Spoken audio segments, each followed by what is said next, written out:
Sejam bem-vindos ao segundo episódio do Oriz Educacional. Meu nome é Jéssica Amarante, eu sou do time de comunicação da Oriz e hoje eu estou aqui com o Diogo Gonzalez, que vai falar um pouco sobre conceitos de mercado e terminologias de renda fixa. Tudo bem, Diogo? Tudo bem, Jéssica? Tudo bem, pessoal? Bom, hoje, como a Jéssica falou, a gente vai falar sobre alguns conceitos do mercado de renda fixa, um pouco sobre benchmarks que acabam servindo como referência para o investidor também. E aí, para começar, a gente vai fazer uma breve recapitulação do que é um título de renda fixa. Acho que a gente falou um pouco disso no vídeo anterior, mas acho que só para lembrar, um título de renda fixa, ele nada mais é do que uma dívida contra uma empresa, contra um governo ou contra um banco, né? Dentro desse título de renda fixa, a gente tem um valor de face, né, um valor que vai ser recebido no vencimento do título, e a gente tem um pagamento que pode ser tanto no final ou ao longo da vida desse título, né, dado que o título sempre vai ter algum vencimento. E, Diogo, qual é o cálculo que eu faço para saber quanto que está valendo um título de renda fixa? Acho que esse é um conceito super importante que vale aqui para a renda fixa, mas vale para qualquer outro tipo de ativo, né? O preço de um ativo, ele deveria ser o fluxo que ele gera ao longo do tempo descontado a valor presente. Esse conceito, às vezes, de valor presente, né, descontar um fluxo, ele pode parecer um pouco complexo para quem não tem muita familiaridade com finanças, mas ele é a base para quase tudo que a gente está avaliando em termos de preço, inclusive na renda fixa aqui. A gente até colocou uma fórmula aqui no slide que à primeira vista pode parecer um pouco complexa, mas eu vou passar um pouco por ela. Esse PV que aparece aí é o valor presente do título, né? O present value. O cupom, que é esse pagamento de juros que um título tem ao longo do tempo, é esse CPN.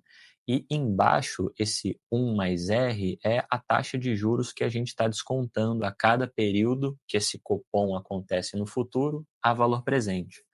E aí aqui já começam a entrar alguns conceitos que são super poderosos, né? Quanto maior a taxa que eu desconto esse título, maior é o desconto que eu acabo tendo, né? Porque o custo do dinheiro no tempo acaba tendo um custo maior se a taxa é maior. Então, isso é inversamente proporcional. Talvez eu acabei até já pulando, acho que a gente vai falar um pouco disso no próximo slide, né, Jéssica?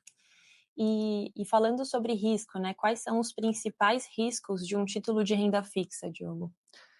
Essa é uma pergunta muito boa também, porque em geral, quando a gente fala renda fixa, parece que não tem risco, né? Mas tem risco sim. Um risco que acho que à primeira vista todo mundo tem mais familiaridade é o risco de default, é o risco daquela contraparte, seja a empresa, um governo, um banco, não me pagar de volta, né? Não seguir aquele contrato daquela dívida. Esse é o risco que a gente chama de default ou risco de crédito efetivamente. Agora, tem um risco de mercado também, que é justamente esse risco da variação do preço, não pela solvência da Uhum. contraparte, mas sim pela volatilidade do mercado, né? Por aquela taxa de desconto estar sempre mudando ao longo do tempo. E eu acabei falando um pouco antes, mas acho que é super importante de fixar e é um pouco difícil de entender às vezes, que a taxa é inversamente proporcional ao preço, né? Isso está relacionado com o que a gente falou no slide anterior. À medida que eu desconto um valor futuro a uma taxa maior, o Uhum. meu preço presente, né, o valor presente daquele ativo, ele é menor. E o contrário é verdade. E é daí que vem o risco de mercado, né? E, Diogo, como que eu calculo esse risco de mercado? E aí entra outro conceito que acho que nem todos entendem, pode ser confuso, que é a duration, né?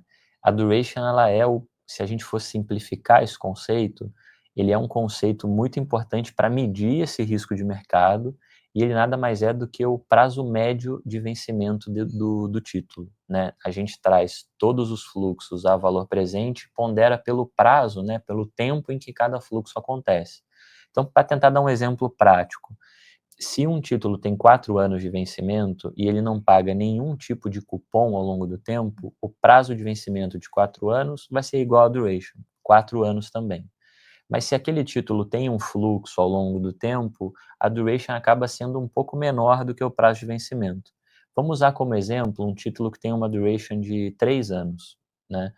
A duration, ela serve exatamente para a gente medir esse risco de mercado.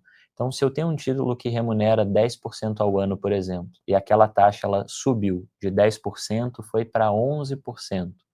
E aí, lembrando, a taxa é inversamente proporcional ao preço. Então, se a taxa subiu, o preço tem que cair. Para eu saber o quanto o preço do papel deveria cair, eu pego esse aumento, então de 10 para 11 foi 1%, multiplico pela duration. Nesse exemplo de 3, o preço do papel deveria cair 3%. 1 de taxa vezes 3 da duration.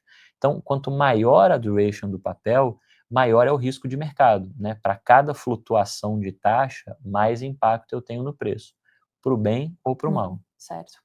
O que nos leva agora para o segundo tópico, né, que é sobre benchmarks, né? Como que o investidor ele deve utilizar esses benchmarks na prática?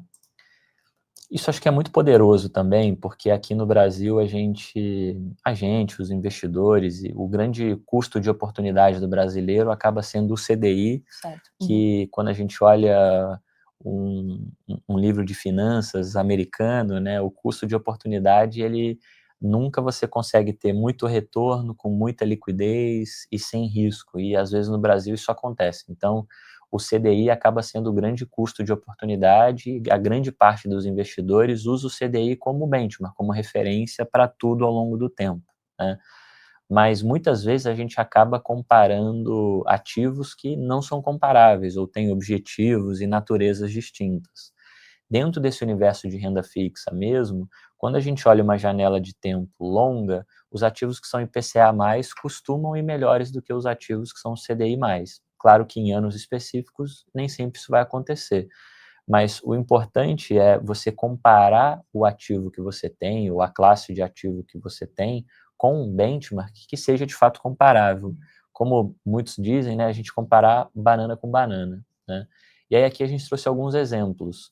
Muitas vezes a gente acaba usando só o CDI como referência, mas a gente tem muita referência no mercado, né?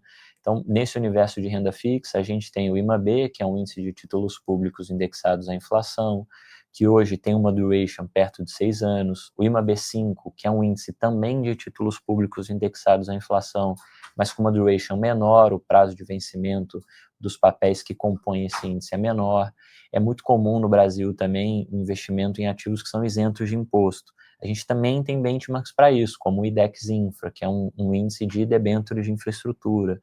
Então, a gente acha que você ter os benchmarks corretos para os objetivos do cliente é super importante. Até o IPCA, ele isoladamente não é um bom benchmark, né? Mas quando a gente olha a carteira dos clientes, o objetivo que muitos têm é que o patrimônio cresça acima da inflação ao longo do tempo. E muitos, cada um tem uma regra atuarial um pouco diferente. Poxa, eu preciso de inflação mais 5 ao ano, inflação mais 6 ao ano, para conseguir aposentar, digamos, né?